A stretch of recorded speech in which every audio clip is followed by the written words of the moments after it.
Well, welcome everybody here to Collector's Maze again. We have a wonderful interview with Zebrah Cosplayer and all around general sci-fi aficionado. How are you doing today? I'm doing really good. Thank you for having me today. Oh, it's our pleasure. We're doing a lot of series interviews with people just to get to know all the people part of our community, the costuming and the cosplay community.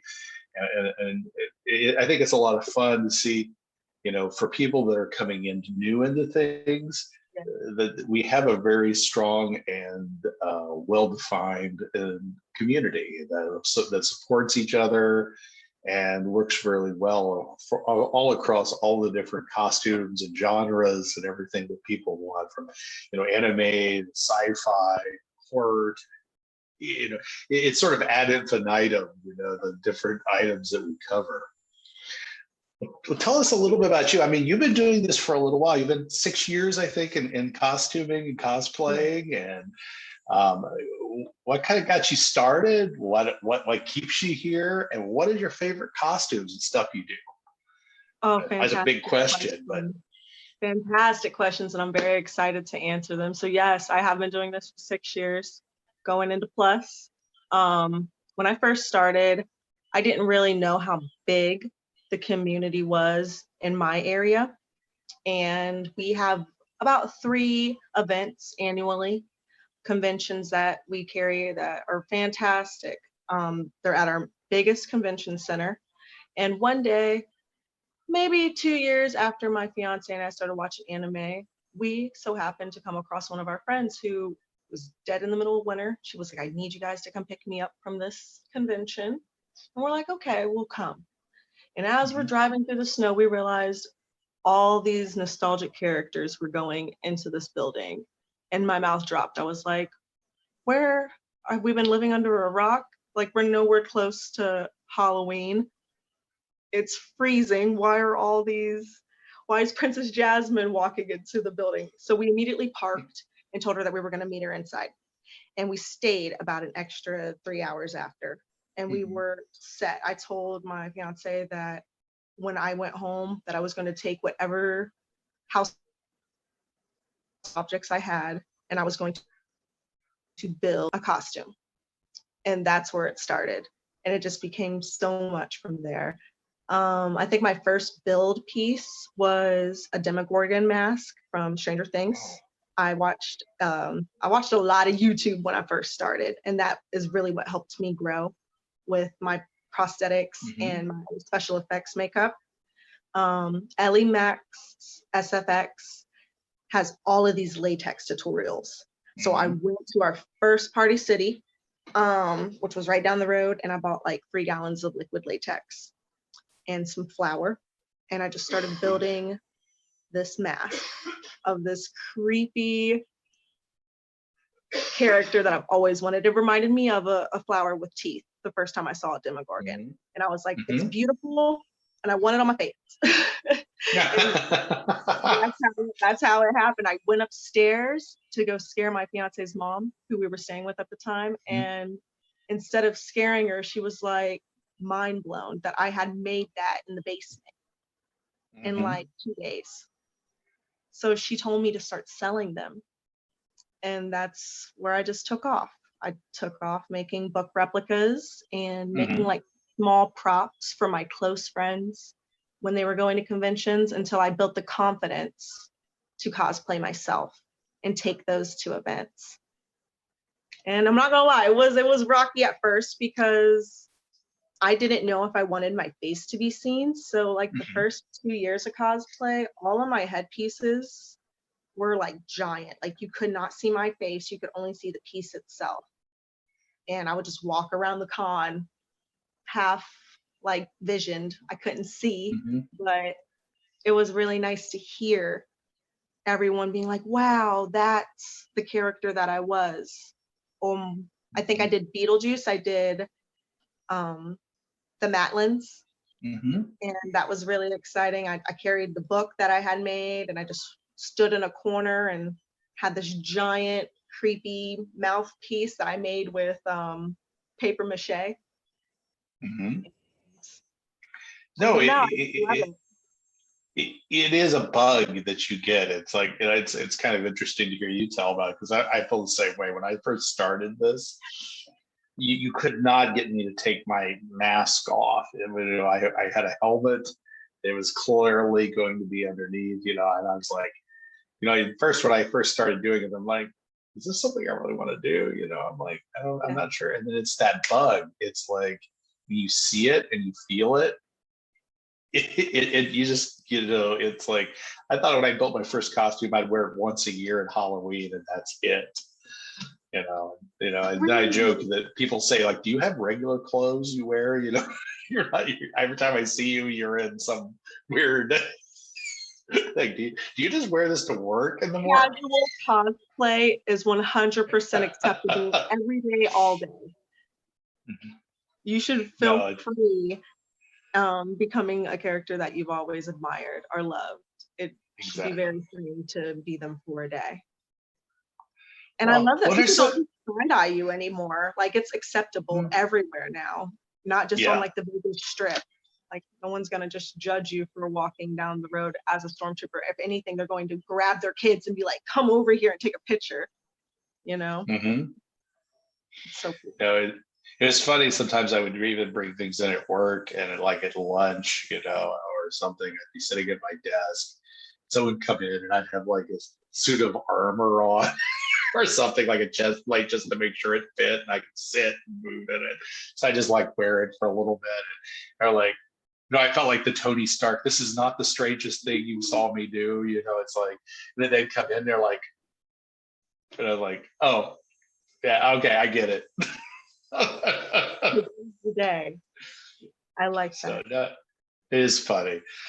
So what are some of what is your probably your favorite? I mean, obviously being a burger got you started, it's got you the taste of things. What are your favorite costumes you do, or is it really too hard to pick? Sometimes it is. It really is, because each Yeah. character does a little something different, I think. Yeah. Every character I've done does not even relate to each other. And I never really know what I'm going to do until the day of. So that Hmm. is a good question. Um, Before we did this interview, we briefly talked about how much I love sci-fi. And I'm very happy that you Hmm. mentioned that earlier on. I love scarier characters and I do a lot of closet Hmm. cosplays. So I'll run to my closet and grab whatever's close. Hmm. One of my favorite cosplays that I've done was the bent neck lady from a Netflix original called The Haunting on Hill House. Hmm. And let's see, if there was one to top that, I would have to say it would be Sedusa from the Powerpuff Girls. She's like a villain. Oh She's really yeah. sexy. She's kind of like the mythological creature Medusa, but Hmm. I got to do her, and I thought that was really cool. Wearing the high boots, feeling really Hmm. empowered as this character, and knowing that at any moment I could get you with my snake hair. So I think those are Hmm. my top twos. No, that and it is. It's kind of like you do feel like it's a huge expression being able to do these kind of characters, and I think sometimes you put, no matter what you put on, it's like each one tweaks you a little different, and you feel a little different, and the reactions though are what really gets you in here, and that. What are some of the experiences you've had in the communities? I think that's a very thing that's very important to both of us. Is the community is large. I mean, how is your experience coming in this when you were, especially when you're new? That's the hardest part, because you're a little bit self doubt here. You don't feel comfortable, you know, when you're coming into this is the hard part for someone new. That's probably, and we probably have a lot of people here watching this going, I want to get involved, but this is kind of scary. Do I want my face out there? Do I want to be part of this? Those are all scary things for people, and they feel confident to do it. What's some of your thoughts on that? I will tell everyone that cosplay is for fun. You're supposed to get out there and have a good time. And yes, it can be a little scary or frustrating if you're project that you've been working on for months malfunctions the day of an event or a photo shoot, or you just feel like something isn't 100%, just kind of shake it off. There have been a lot of times I get discouraged before shoots because I'll see like a tear or a crack in the paint, and I'll think in my mind 100 things I could have done to fix it. But save that for later in a little file for when you go to mend that project for a later time, because at that moment you are there to just embrace the community, which can be very warm if you let it. There are trolls everywhere, and we all know this. And as long as you can learn to kind of It's the truth, and you're never going to get rid of them. You're never going to get rid of them, and they're waiting. They're waiting for the moment to strike. I've noticed, especially in like the POC community, people of color, a lot of artists are very scared to put out work because they're afraid of the backlash of commentary, of what people will say. And in terms of that, do you care when you go out in public what people think of your outfit that you're wearing or the hairstyle that you worked really hard on? Like, you're never going to see those people again unless you want to. So if you're putting all your love and time into a costume or a cosplay, the least you can do is just be happy in that time, in that moment, because it's going to be very short. And most of the time, and I'm pretty sure everyone agrees with this, when you first start cosplay, it's hot. It's very hot being in these outfits. Your makeup will start peeling, and instead of like fanning yourself, you just kind of want to get your pictures and get it off and kind of go into the next one and just keep it moving. There's a lineup. And if you don't have a lineup, then I suggest taking selfies to begin with. It's the best thing to do. Just having a good time with your friends and going into the community and talking. That is a big thing too. The more people you talk to, the more you're going to learn. Not just about being confident with yourself, because everyone is kind of self-conscious about something that they're working on or something that's going on in their life. So it's really nice to communicate about other things like, oh, I see you built that cosplay, or I see you bought that cosplay. Where did you get it from? And once you start building these little teeny mutual similarities, it just grows. That's how the community grows into something bigger than just, oh, this character shouldn't look like that. The wig should be more fluffier, or, ooh, I see you're missing a button here. Like, it shouldn't be about nitpicky things. It should be about uplifting each other. And that glue that connects us is the positive outlook that the community holds, if that makes sense. I think that's something. So you bring a really good point. I think a lot of people do get stuck on little things, and it's like, because everyone does things for different reasons. I think this is the thing. It's like, some people are very detail oriented and they really want to reproduce and react. I do a lot of that myself, and then there are people who just want to do it at a different. There's not. I don't want to say a level, because I think that puts a hierarchy, but it's just a different way of expression. And I think one is not better than the other. And I think this is where when people get involved in this, it's like, some people want to do a more accurate, whatever you want to say, thing. And I think and other people want to do as an expression that's more abstract, and it's what their vision and what they do. And one is not better than the other. We shouldn't be here going, well, that's not accurate, or you're not very creative. You just Xeroxed this suit that you saw and did this thing. It's about uplifting people. And I think that's what the key thing here is, that there's not one road to cosplay. There's not like one method. And I think we need to remember that, if that makes sense.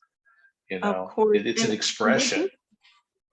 We're just people expressing ourselves. Exactly. That's really all it is. It doesn't matter about the numbers, through social media how high up somebody is or how long they've been doing it or if they just began.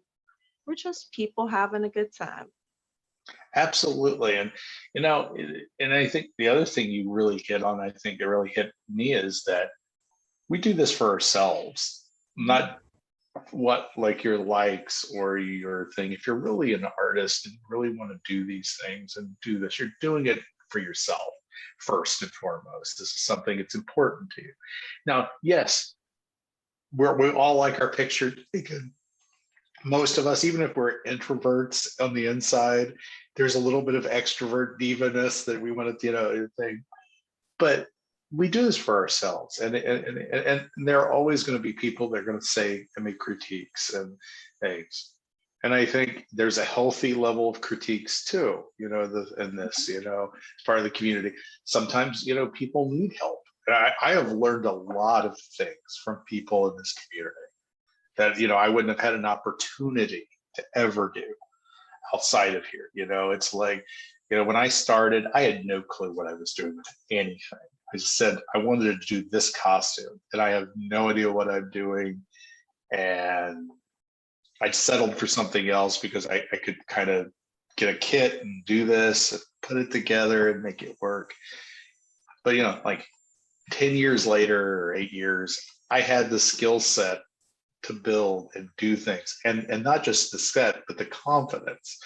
And that's something you pick up over time. You can't just, most people can't jump into it that way. Now, some people can, and it is. That's amazing. Because I was a slow starter. I was like, I'm not comfortable with this. I can go here. And then I learned, a guy that knew how to build, do leather or do this and then sew. And you started learning all these set of skills. And you can always trade off, because I was the guy that was better at building armor and plastics and doing that, and someone else could sew better than me. So we like, let's exchange out our skills. And I think that was one of the cool things. You got to make friends and things that people that you wouldn't have known in any other way. The different backgrounds. You're some doctors, lawyers, school teachers, whatever that you wouldn't have bumped into because this common hobby. It kind of reminds me of a superhero in a way. By day, you do this, and then by night, you transform into something a little bit more. I think most of us we do. We have our own day jobs, the things that we do. And we work, I work for an education and work with kids. And, but all of us have different day jobs. And it's really funny when you watch the people of different backgrounds, and they all come together and they have the same love and passion for what we do. Yes. So one thing I was going to ask is like, so you got somebody you're talking to. How would you advise them if they want to get started in doing costuming, cosplaying, and they're not sure what to do? They're not sure how to get started. They're sitting at the table, they're looking at some pictures. They're like, I'd like to do this. How should I get involved? What's the best way to get started? Social media is a blessing nowadays. The internet in general is. Everything that you need is right there. But I do have 3 steps. It's prepping, budgeting, and then setting tasks for your cosplay. So when you're prepping, you're going to want to either get your materials online or get them in person. That's something to think about. I personally get my materials in person, but a lot of the time if you don't have the materials with you, like I have a lot of friends who live in small islands and they cosplay and they don't have that. So they have to go online and find what they can that will ship to them. So when you're prepping online, Google is your best friend. You're going to want to go straight to all of the sites, not just one. Don't just pick one, look at all of the sites. And that's when budgeting comes into. Do you want to spend $20 to $50 on your cosplay, or do you want to spend $50 to $100 plus on your cosplay? Because sometimes they're out there and they're set. Your cosplay could be Mm-hmm. perfect. You could see it on Etsy or literally on Facebook Marketplace. Like it could be there, Mm-hmm. but you might not have the budget for it. Mm-hmm. So it kind of goes, prepping and budgeting kind of goes hand in hand a little bit, because if you're buying your pieces in person, then you can go to a shop such as, I don't know. I go to Dollar Tree. I go to Dollar Tree a lot. No, Like, it's a great source. Thrift and stores, literally they have amazing repurposing stuff. I found a ton of stuff there that I've repurposed. amazing. And then Michael's and Joanne Fabric. Mm-hmm. They're lifesavers. Those would be like my main go-tos for beginner cosplays, because they kind of have everything there. It can get a little pricey, so just keep that in mind. Keep your options open. Sometimes getting your stuff ordered online and then going to pick it up is a little easier too, a little time saving. And then kind of going into the third one with the task at hand, you're going to want to plan it out so that you're not overwhelmed when you're making whatever build you're doing. Keep in mind, like painting, you're going to need a couple days because it's going to have to dry if you don't have like a lot of fans. For those working with any kind of Dremels or heavy fumed products, you're going to make sure you have well ventilation with you. Like these are things that you're just gonna have to like prep and think of advance when you're making your product. You could just be doing something very simple like a bodysuit, but even that glue could be toxic or whatever you're bonding it with if you're not sewing. So just always safety first in the cosplay world, I guess. And the sources are never ending.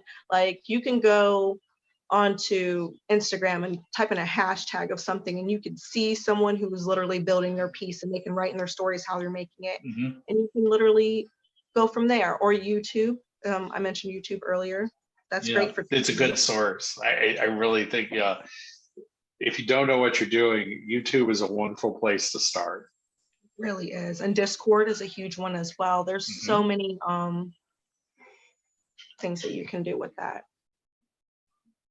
So no, I think you got, that's really important to know that different things, because like I kind of, when I say like on like costuming, it's like one thing I do is time versus money. Yes.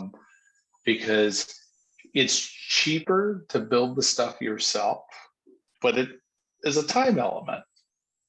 It's a sliding scale. The cheaper it is, you're going to do more of the work generally. Now, sometimes you just luck out. I literally joked I was looking for a costume pants. And this is why I said I had to match a specific fabric that I had made. And I couldn't. I walked into a thrift store, literally found a pair of pants made from almost, I mean, honestly, you would hard to tell if it was not the same fabric, for $2.99. What's the chances? What's the chances? It's like score. And that's a rare thing. Most of the time, if you are going to try to buy something that's, now that you don't have much time, you could just like put it on and you're done. It tends to cost, whether you have it commissioned or if you have it, just like I said, just buy it from an Etsy store or something like that. It does, you do your upfront money is thing. And I think budgeting is very important to this. And I think you did a really good job of showing that is like, you don't have to do things all at one time. You buy a piece here, you buy a piece here, and slowly save up because, most of us aren't made on money. It's about budgeting, and you got real world. I learned a lot of that with the pandemic, like just being in quarantine and not having anywhere to go. The places that I needed weren't open and not really accessible. And I had to go when the getting was good. I had to grab what I could, No, absolutely. It was nice having that space. You just feel less stressed. But when the time's ticking and like your event is coming up, that time crunch, it can be a lot. So time crunch is a real thing, and I kind of wanted to address that real quick. Oh, great. No, please. That is probably the stress thing. I love that you talk about the stress when there's a malfunction, but this is also the stress of getting it up to an event, and if you're building right up to that event.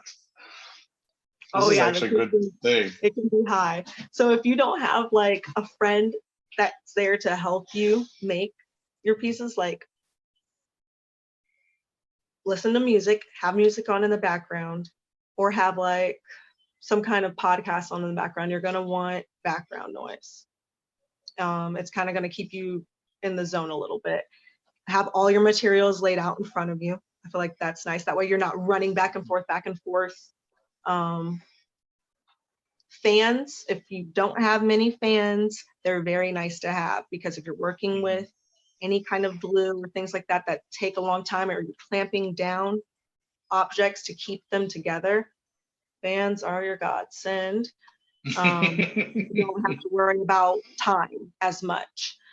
Low heat, I think, is the best option if you have a blow dryer, because that's what I started off with. I did not have fans. No, it works. And I mean, in general, stress is going to get the better of us. But if you just kind of take it slow along the way, it makes it a little bit easier. Like you don't want to mess up, because it's there permanently, kind of, most of the time. So, and shaky hands are a thing too. Do you have any tips on shaky hands? Because that's something that I've been faked. Okay. My biggest problem is that obsession. I don't know if you've ever felt this. It's like you want this done and you're so focused, and you almost become more destructive than positive. You're so focused on it. It's got to be done. I'm so close. And that's like, you generally, when I go, breathe, set it down, reset. Yes. Because you're so focused on this, you're like, it's there. I got just to do one little thing, and I've done it a million times. I've like been so focused on it, and then I'm still just like, I'm tired. My mind's not the best. I want to finish it and mark it off the checklist, and then I messed it up because I just didn't walk away for 10 minutes or go take that nap. Come back to it in the morning, whatever. Walk away. Walk away is your best friend sometimes. And if you have cats, keep them in the next room. There's nothing like painting with animals. There's like hair that goes into the paint. They love your shiny props. They don't care that you just spent an hour on it. They want to walk all over it. It's good. No, so true. No, I think that's a really great advice, because I think we've all been there where it's like, working on things, and it is sometimes, and you're sometimes working in a cramped space or an apartment, or depending on where you are in the world, you may not have a huge garage that's ventilated, or maybe doing it at the kitchen table. Just throw a tarp down, and this is your workspace. And learning to, like, take your time getting the proper safety with some of this stuff, because it does, I mean, some of the stuff is, I remember my funniest story on cutting something, like when I'm saying really focused, I'm taking a Dremel and I have it plugged up from a light switch down, and I'm trying to make a perfect circle with it. I'm cutting it out, and I am so focused on the circle that I'm cutting, I hit the electrical line. I have no idea. I am just in my zone. The sparks, yes. The light, the lights go out, and I'm in a basement with no light. There's no light. It's like, boom, it's dark. And I'm like, I reach for my cell phone. And try to find it and set this thing on, and you laugh, but it is that one, but you get so zoned sometimes in what you're doing. The common sense element gets out of the and it was a perfect cut, but I almost we could have ended very differently. So safety is an important thing, and I understand it because you become so obsessed with what you're doing. It's all. Well, I think we all have funny experiences for that. What is one of your favorite experiences for being in costume? I think that's a really good question, because I think we all have a ton of them, and it's hard to decipher. But even if it's just a general thing, something you experienced that it was like a little surreal, or it made you like, wow, I know why I do this. I know exactly what you mean. I do it mostly for the younger generation. I feel like the kids that have never seen cosplay in person and they go to these conventions, they're just so enamored. And I love doing characters that would normally scare someone, and having these young open eyes see it, and they don't know. They just know that you work. They could tell that you worked hard genuinely, and they just have so many questions. I love the curiosity, I feel like, when it comes to going in your costume, whether it just be at a convention or out in public. Everyone has questions, and I'm all about answering them, whether it's like, how did you make it? Or why are you doing this?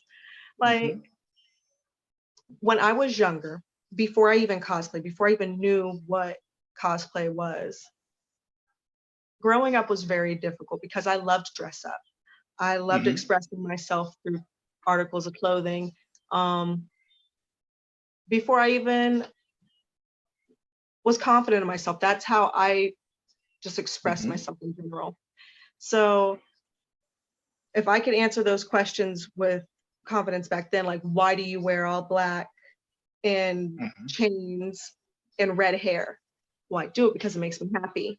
And 10 plus years later, I can say that as well. Why are you dressed as Princess Jasmine? I do it because it makes me happy. Nothing's changed. I'm still me, and I love that everyone else feels kind of like the same way when they go. It's very rare that I go to a convention and I don't have a good time. I literally have, like, I'm either running, and all my friends can attest to this. They have like a Where's Zebrah group chat when we go to cons, because I'm running and I look like a little blur. I'm either one spot for 5 seconds in a cosplay, or I'm like on the other side of a building in a different cosplay, because I keep them on me at all times. I like to shake things up. And that also keeps the interest going. Everyone loves that as well at conventions. When they see you next, they always say this: didn't I just see you as, or weren't you just in this? And I love being like, yes, that was me. It's all about, I guess, that engagement.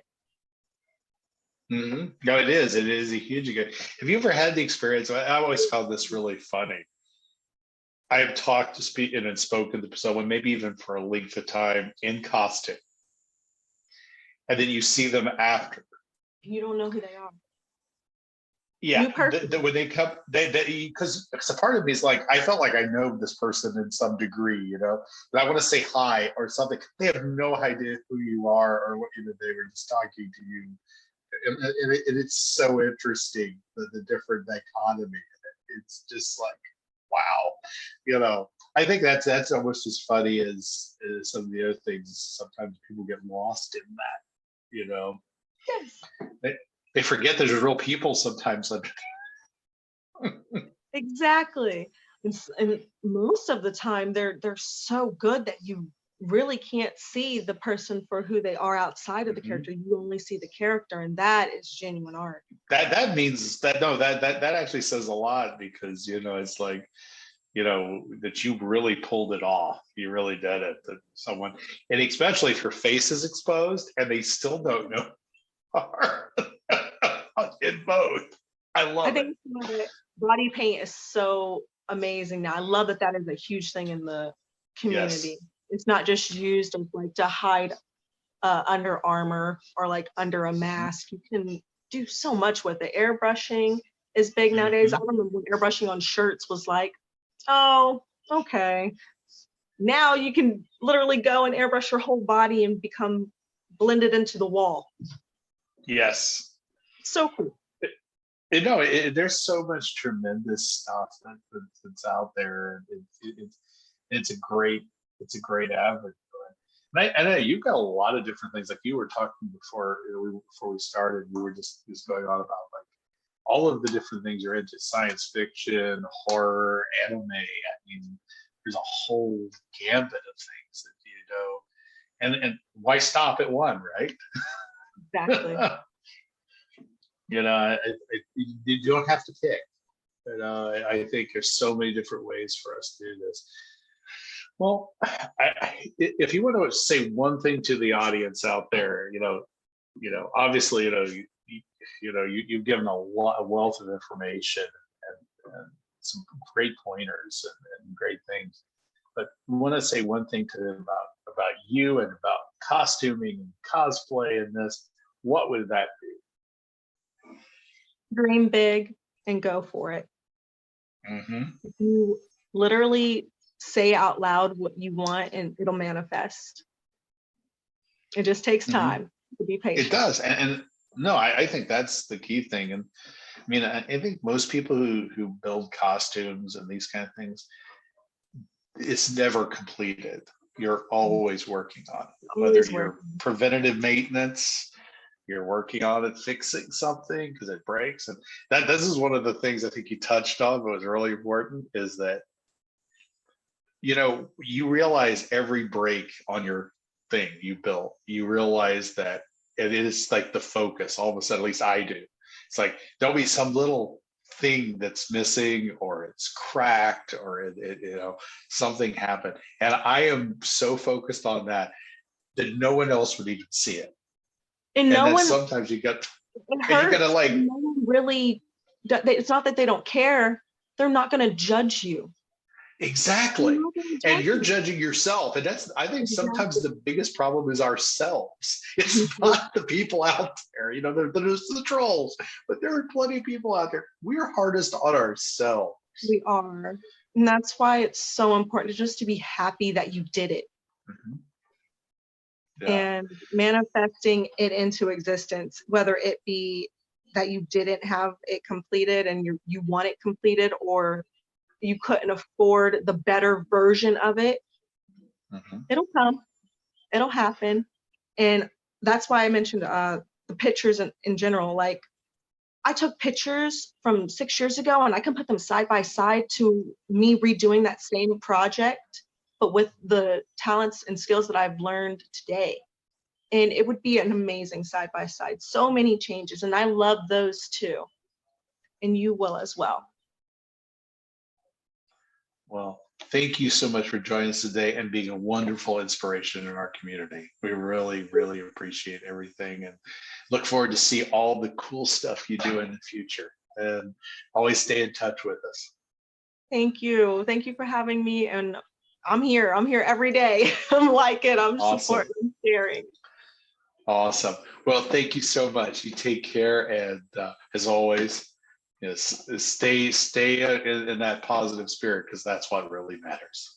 Peace be with you.